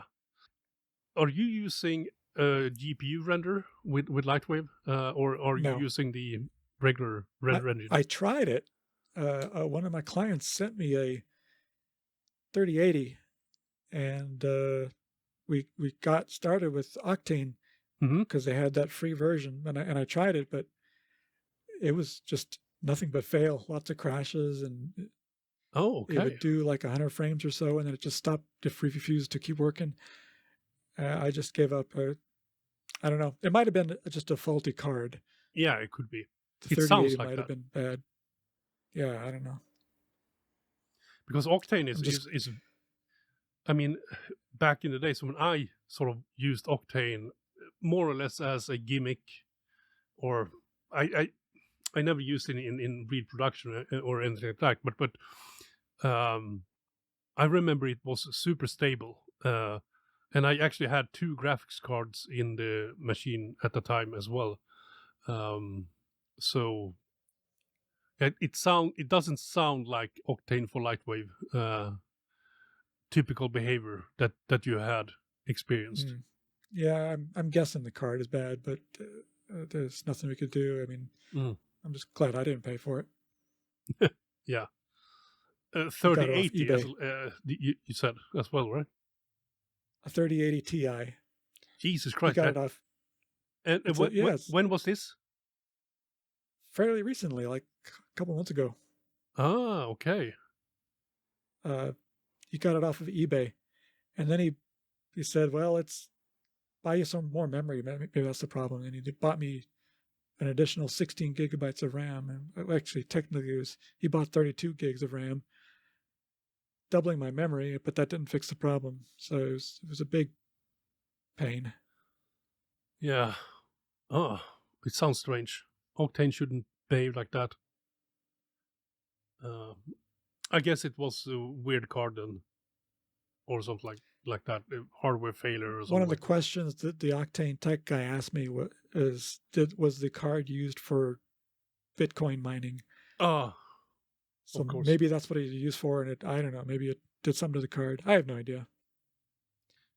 When it comes to the community, what do you think would be a good way to actually have the community to stay positive and constructive and engaging from your point of view as a user? To stay positive and engaging, I don't know. I imagine that those are qualities that they need to bring to the table. It's not going to come from anything outside. They need to be that way on the inside, I guess. I mean, it's kind of a philosophical question, isn't it? Yeah, it is a very philosophical question.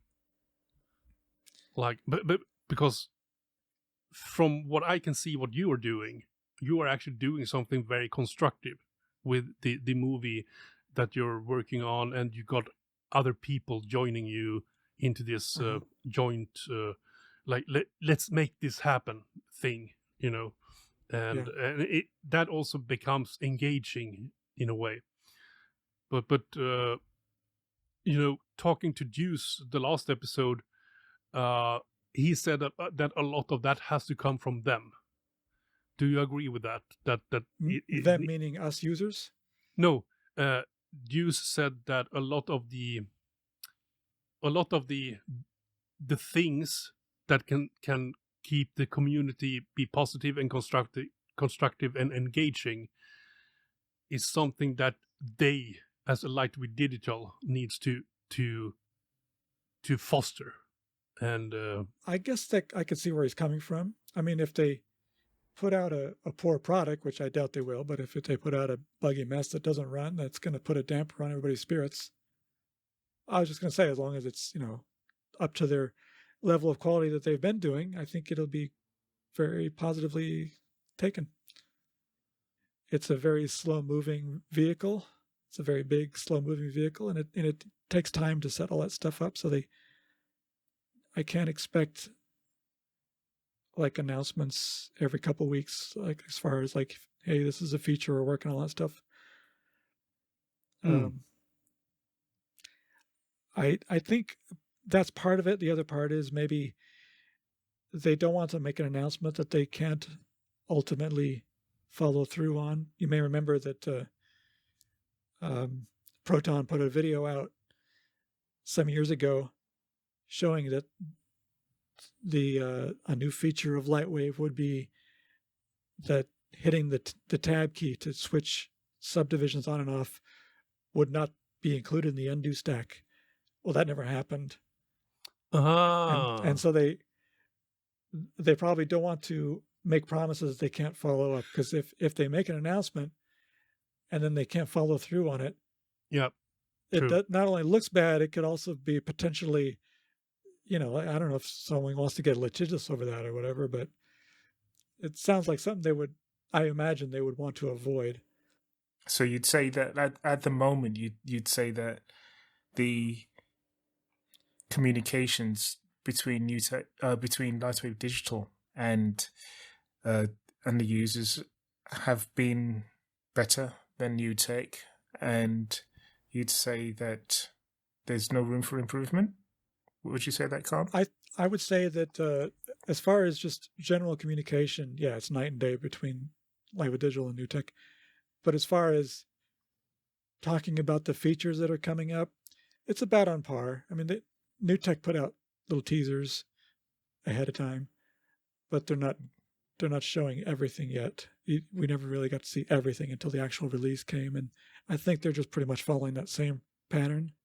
And you think that's a fair thing for them to do? I would imagine so, if they wanted to, because I do know that Lightwave has some very, legacy code in it. Mm-hmm. So it's got some heavy limitations in various areas. I'm not a coder myself, but that's what I heard. And so they may want to say that, we want to put this in there, but then they try, but it's just not going to happen. So if they put an announcement ahead of time, then there would be like egg on their face, and it just doesn't make them look good. So to the users out there of Lightwave who are saying that there's pretty much an information and update blackout coming from Lightwave Digital, that they're seeming more and more like NewTek, would you then say that? Would you agree or disagree with that viewpoint that those users have? Maybe there was a blackout as far as talking about features, but certainly not a blackout as far as just being able to communicate with the developers and just having a channel to communicate with them and send them feature requests, and even have them respond in real time saying, yeah, it sounds like an interesting idea. That's really valuable. Yeah, I'd concur with that. I would definitely agree with that. I'd say that in my experience that LWD have been a lot more accessible. Exactly. Yeah. I just gave Elmar an update. A request a couple days ago or a week ago.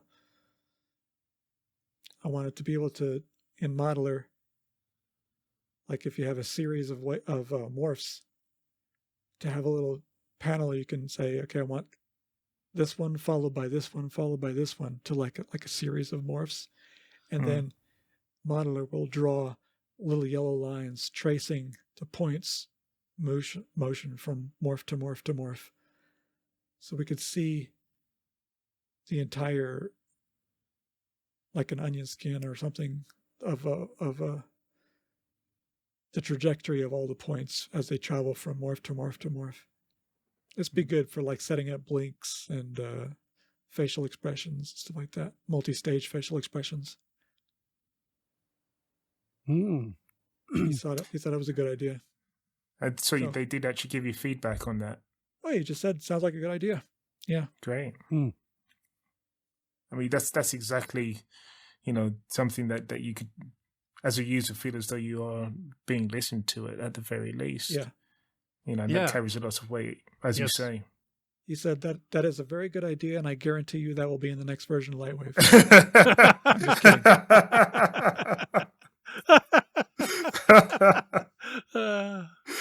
The check's in the post. Thank you so much, Carl, for that. Here's a check for $5 million for that idea. But yeah, I think me and Shabazz has talked about that in the past. That it certainly feels like a new company. You know, it's not NewTek anymore. It's something, you know, that is more accessible, and you know, since they are on Discord, you can actually type something, and you can get a response from any of the guys. To be honest, which I think is, I it's unheard of when it comes to NewTek, more or less. Well, to be fair, in my personal experience, when it comes to NewTek's performance, I've not had to have very much direct dealing with NewTek. There are many users out there who have had a lot more contact with NewTek over the years, far more than me. And I don't really want to paint a picture that NewTek were a terrible, terrible company, because to be perfectly honest with you, I owe an awful lot to NewTek and their products for my career and my life my direction, basically. So I don't really want to make it seem, at least, I don't want us to make it seem that NewTek were a terrible company. And they were fairly responsive when you sent in like feature requests or problems with your scene.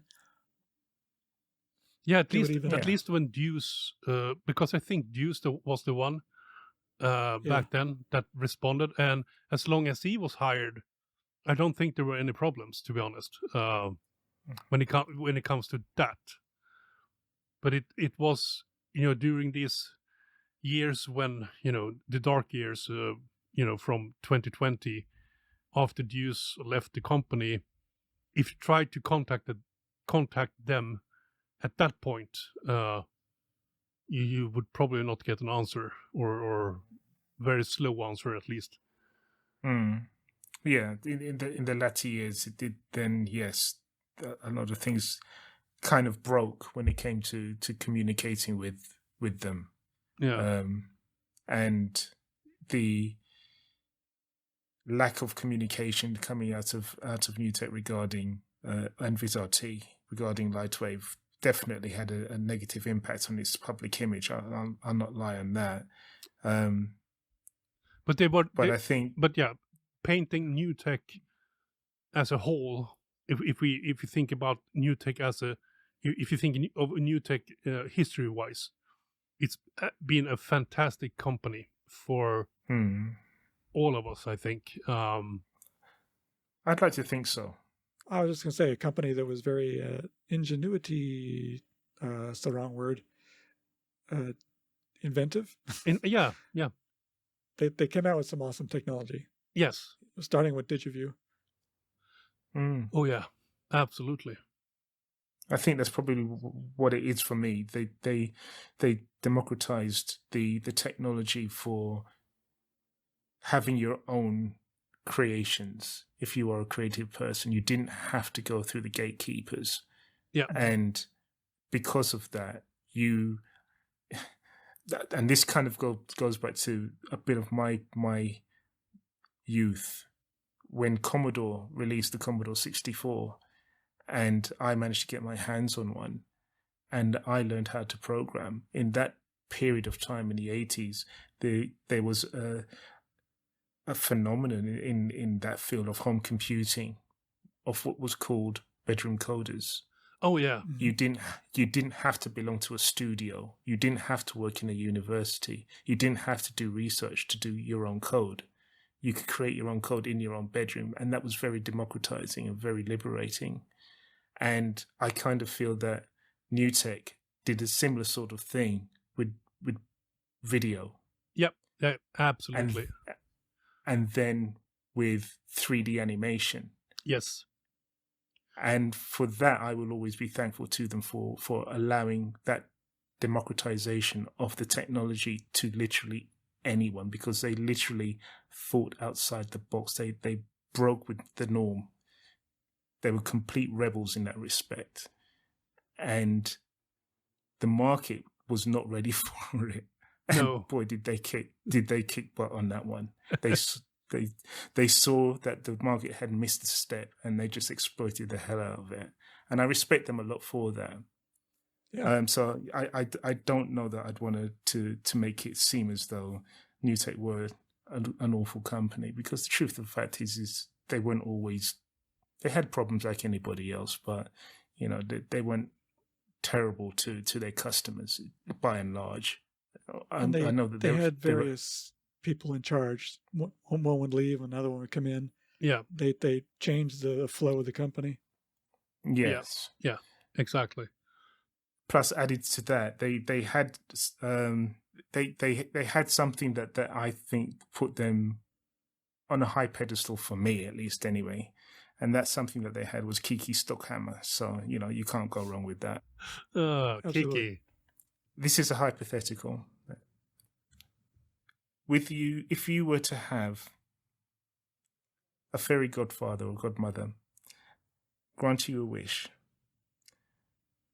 and they said you could work on any project that you like, what would your ideal project be?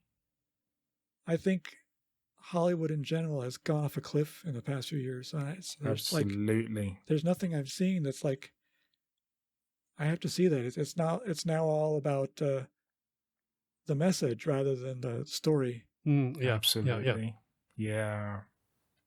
Like achieving quotas and stuff like that. And so I can't really think of anything. I guess it would have to be like an independent thing, like this cow thing, except maybe, with this higher budget and more people with my type of skill set also on board, so we can like do multi-character animations and something independent, I actually got an idea here. I actually got an idea. Do you guys know that they did a full HD remaster of Babylon 5, the TV series? However, the effects are still, they just enhanced the effects because everything was shot on film. So they could actually scan the film and actually make it, full HD. But the 3D was actually done, on digital. So you can't really do anything with it. One thing would be to, up-res the Babylon 5 visual effects or something like that. Remodel them and reanimate them. Yeah, remodel, animate them. You don't change anything. You just update the models and textures and make them look. This is something that you would want to use your wish on. Not me personally, because that's a little more removed from the character animation side, but I would like to see that. Because I'm thinking with a lot of people who get into animation to begin with, they usually get into it because they have a grandiose project that they've always wanted to realize. And pretty much everybody I know who's an animator has always had from childhood a dream movie or a dream animation that they've wanted to do, which is a feature or something like that. And I didn't know if Calm was, if he had a similar sort of dream project that he's always wanted to see realized or not. I can't say that I do. I just like to do what I'm doing now, but more of that and more, I guess, faster, certainly. And as far as, rendering power and all that, but I'd like to be able to do what I'm doing with more tools. Like if Lightwave had some more features to help with that area, that'd be really cool. Yep. Okay, so your fairy godfather would deliver you a choice between more tools or more grunt, more horsepower for your computer. Multiple Which timelines one would it, and layout. Well, you have a choice. You can either have more features in the software, or you can have more hardware power. Which one would it be? Oh, I'll take features. Okay. You can always get more hardware later, or you can, just figure out things or ways to work around your limitations in hardware. One of the things that I'm wondering now that we have talked for quite some time is is there anything that that we have asked you and you didn't really got to answer, or is there anything that we haven't asked you that you would want to talk about? I can't think of anything that I haven't answered that I'd like to answer, but is there something that you would want to bring up that we have missed? Well, I'm excited for Lightwave 2023.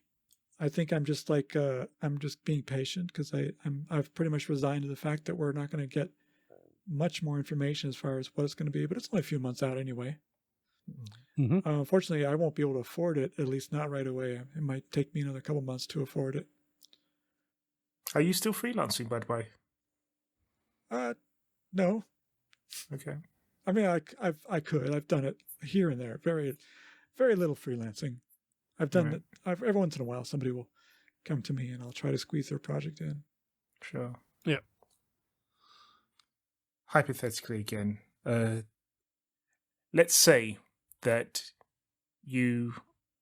this is going back before LightWave Digital took over LightWave, and your fairy godfather, fairy godmother, said to you, you have an unlimited budget. You have to purchase, but with it, you have to purchase LightWave. And you said, okay, I'll purchase LightWave. And you will own LightWave. And you said, okay, I own LightWave. LightWave under your ownership, under Carmen's ownership, what would your vision be for LightWave if you owned it? Well, interesting question. I think I would not do anything drastic like core as far as like merging them or anything like that. I would like modeler and layout to be separate. Mm-hmm. But I would like to bring some modeler functions into layout. I would certainly like to be able to select points in layout and manipulate them like, we manipulate bones or objects. Yeah. So let's say point level editing. An animated extrude, for example, or something like that. Well, that might be like what we're getting already with the geometry nodes. Yeah, maybe. Knows? Yeah, true.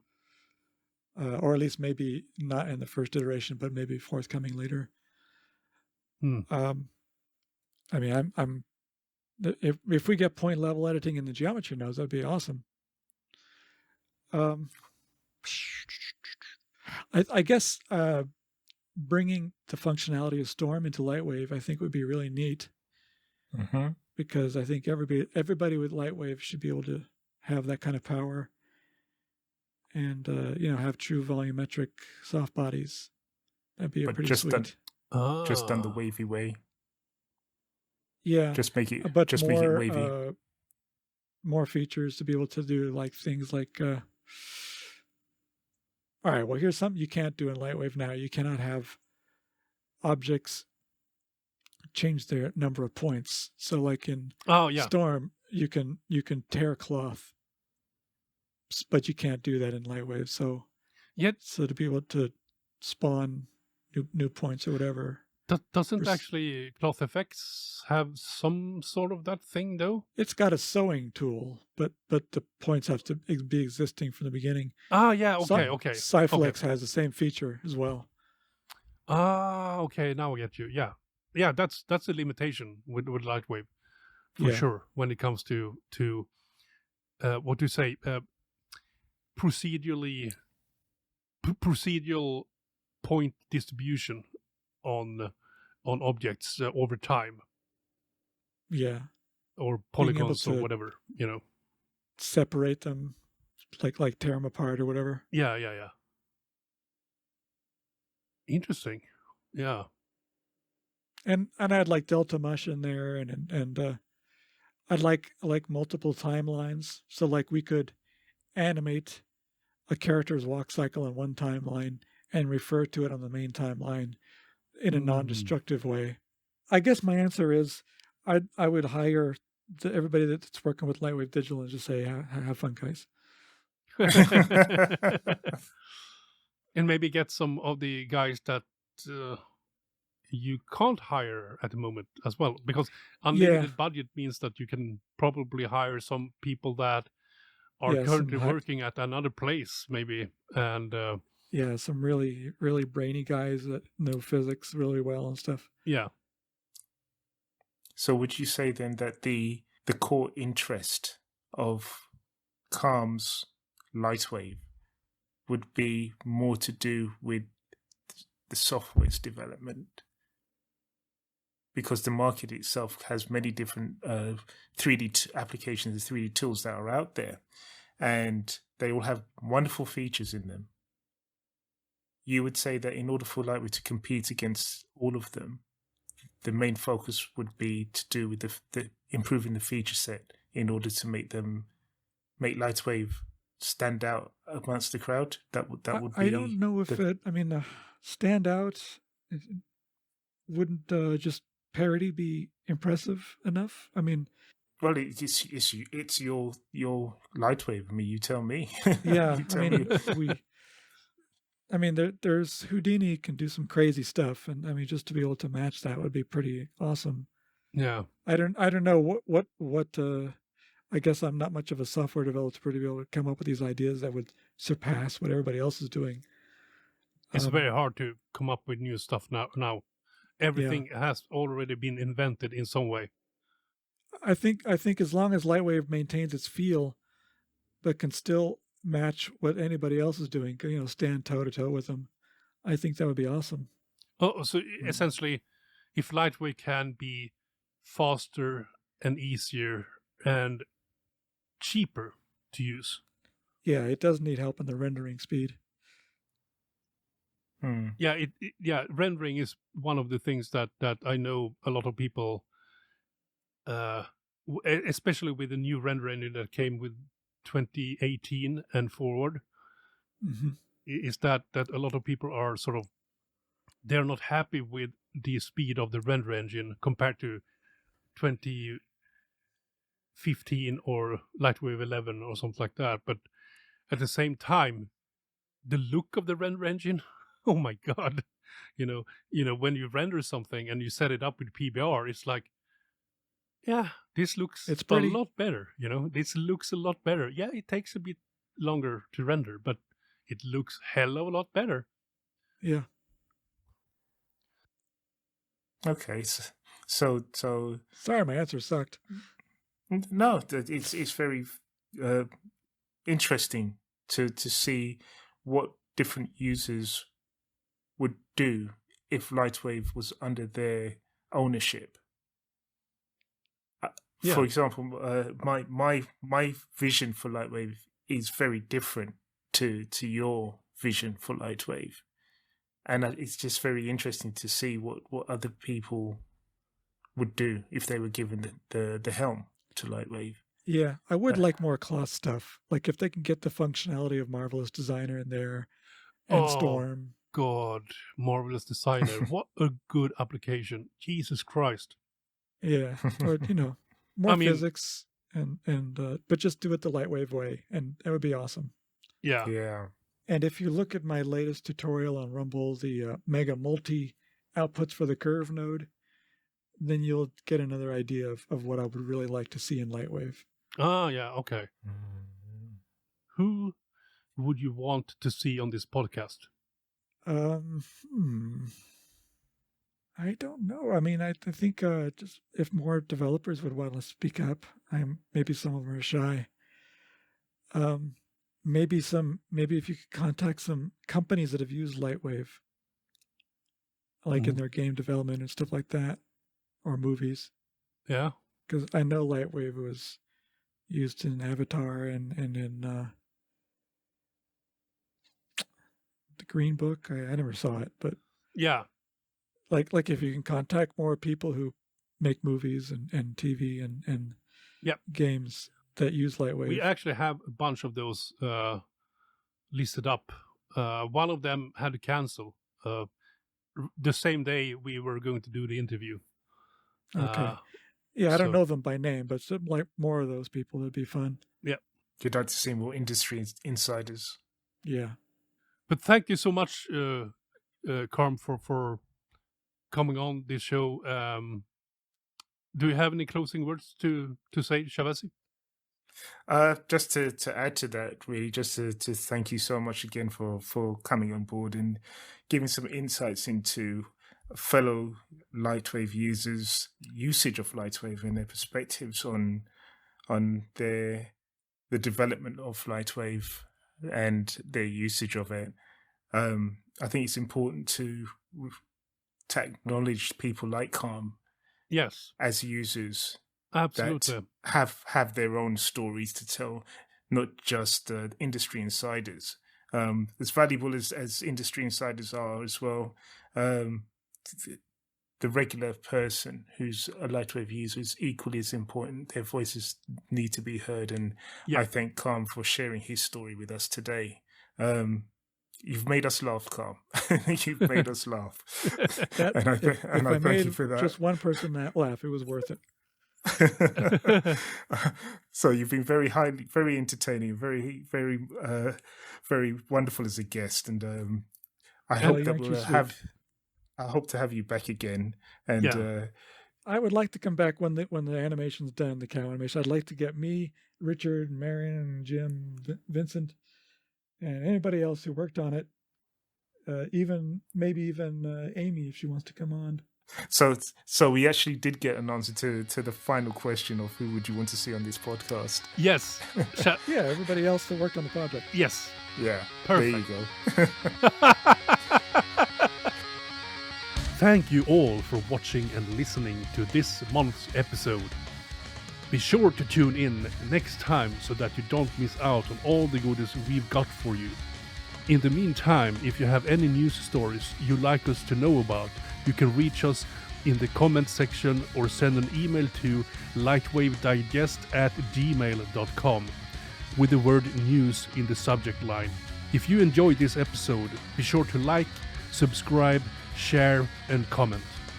Your engagement is really important to us, so thanks in advance for your support. So until next month, always light the wave.